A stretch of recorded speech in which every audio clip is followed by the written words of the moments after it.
Bismillahirrahmanirrahim. Assalamualaikum warahmatullahi wabarakatuh.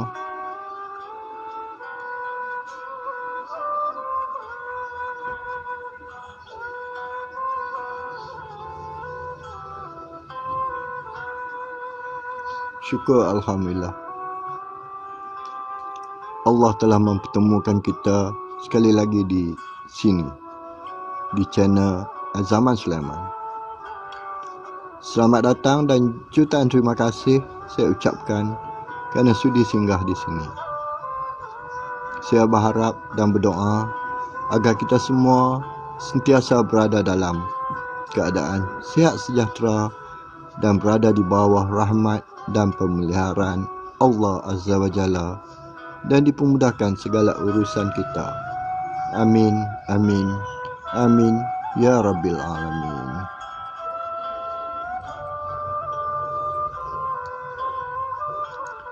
Bagi kawan-kawan yang baru singgah di sini, ingin saya beritahu, channel ini membicarakan mengenai hitam dan putih kehidupan melalui beberapa segmen seperti sketsa kehidupan, seni budaya, isu semasa dan lain-lain. Sesungguhnya ilmu mengenai kehidupan ini tidak pernah diajar di mana-mana universiti di dunia ini. Kita hanya dapat menimbanya melalui pengalaman hidup yang kita jalani, juga pengalaman hidup kawan-kawan yang berkongsi cerita dengan kita, juga melalui pembacaan.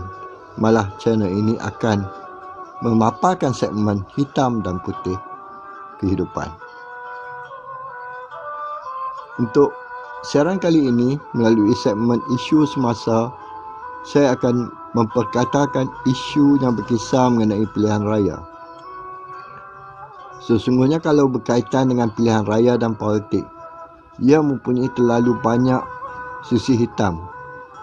Biarpun kita tidak nafikan ada juga sisi putihnya, tapi terlalu kecil dan diliputi oleh sisi hitam.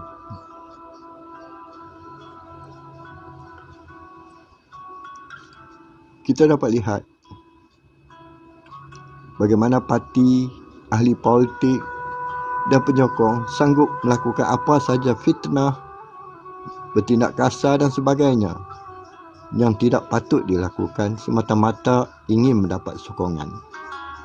Jadi berhati-hatilah, jangan kita berpolitik hingga terjebak dalam sisi hitam. Sisi hitam pastinya akan menambah dosa kita. Dosa kita pun tidak tertanggung kita buat. Apalagi untuk apa kita buat dosa untuk membantu orang politik pula?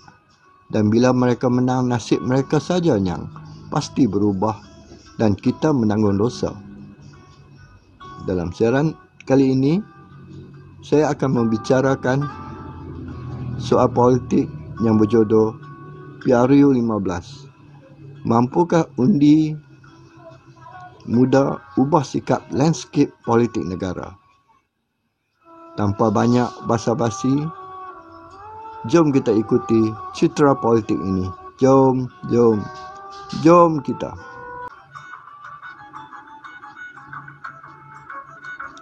Mampukah pengundi muda ubah landscape politik negara? Negara kita telah meminda Perlembagaan Persekutuan untuk menurunkan usia layak mengundi dan menjadi calon pilihan raya kepada 18 tahun. Selain mendaftarkan golongan berusia 18 tahun ke atas sebagai pemilih secara automatik.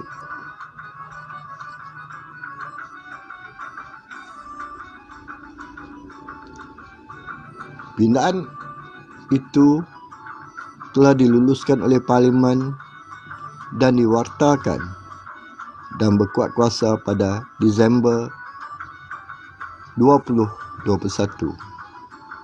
Bagi menghadapi pilihan raya 15 ini,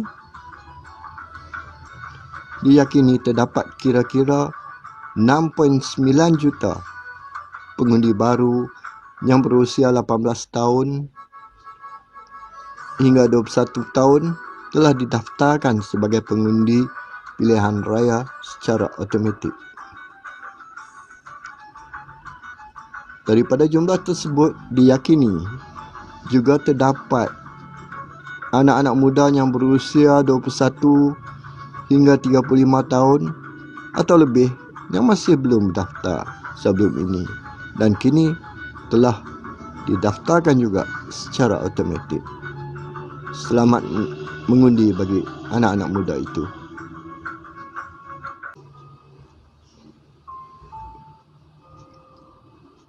Golongan ini dulunya, semasa proses pendaftaran dijalankan, tidak pernah mengambil inisiatif untuk mendaftar. Tapi bila tiba musim pilihan raya, mereka kalut membantu parti-parti yang mereka suka. Namun ketika itu, mereka terpaksa berputih mata kerana tidak boleh mengundi. Namun, golongan ini juga sudah boleh mengundi. Selamat mengundi, saya ucapkan. Saya yakin semua mereka pasti teruja untuk mengundi dan mengalami pengalaman baru, berpeluang memilih pemimpin dan parti yang mereka suka. Persoalannya, adakah 6.9 juta pengundi baru ini rata-ratanya anak muda dapat memberi impak baru dalam membentuk landscape politik negara? Adakah mereka ini matang dalam membuat pemilihan kerajaan yang mereka suka, yakin dan percaya? Adakah mereka akan mengikut kawan dan trend mengundi semasa itu? Hanya masa yang akan menentukannya.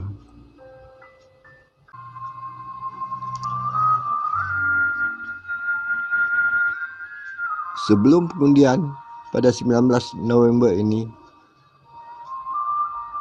tidak ada siapa yang benar-benar tahu apa yang akan berlaku. Sesungguhnya 6.9 juta ini jika dimanfaatkan oleh mana-mana parti politik dapat memberi impak yang bukan kecil dalam keputusan pilihan raya nanti.